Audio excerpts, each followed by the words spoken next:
How to connect AliExpress to your Shopify. So first of all, go to the search bar, search for AliExpress. So here you can see AliExpress Dropshipping Center. Simply press there.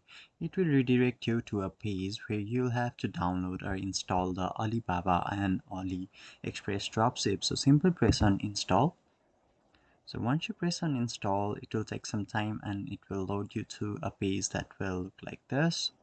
So wait for some time. Again, here you'll have to click on install and then it will install your page for you. So it will take some time. Simply be patient and then it will load you to the AliDrop. Here you will be required to press on continue. Again, press on continue. Then here you will be selecting a plan for your AliDrop. Select a plan that would be like taking a subscription, starter, pro, or empire.